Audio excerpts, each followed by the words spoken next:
साहित्य क्षेत्र असेल, वाङ्मय क्षेत्र असेल, त्यामध्ये आपल्या लेखणीने ज्यांनी महाराष्ट्रामध्ये ठसा उमटवलाय असे ज्येष्ठ साहित्यिक सन्माननीय देवा झेंडार सर, की ज्यांची मेंदूची मशागत असेल किंवा आता एक भाकर तीन चुली या नावाचं पुस्तक संपूर्ण महाराष्ट्रावर गाजतंय आणि ज्याला महाराष्ट्र शासनाचे अनेक पुरस्कार मिळालेत असे आमचे मित्र सन्माननीय देवा झेंडार सर यांचा सन्मान या ठिकाणी आजच्या कार्यक्रमातलं एक वेगळं कौतुक ठरेल. मी त्यांचा सन्मान या ठिकाणी मध्य परिवाराकडनं करत आहे. बापाच काळीज लेक आईची ही शान, लेक बापाच काळीज लेक आईची ही शान, लेक वाढवी वाढवी अवघ्या घराचा ही मान,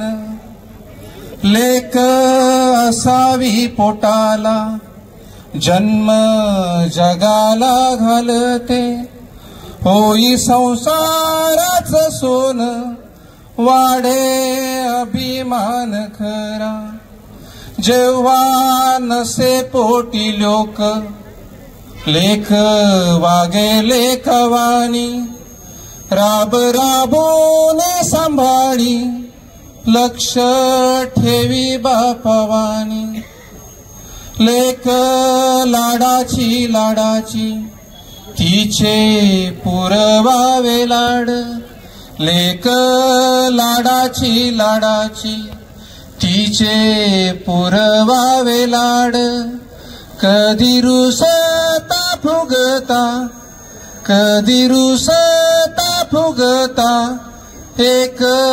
पप्पी द्यावी गोड, एक पप्पी द्यावी गोड, लेक पणती घराची तिला वाढू द्या कुशीत, धन परक मानून नका मारू हो कुशीत, डोळे भरून सांगते आई होणार म्हणून, डोळे भरून सांगते आई होणार म्हणून, येती डोहाळे सुखाचे पोटी माहेरी भरून, नांदे जिद्दीन सासरी राखी घराण्याच नाव, नांदे जिद्दीन सासरी राखी घराण्याच नाव, तिला कधीही विचारा तिला कधीही विचारा ओठी माहेराच नाव,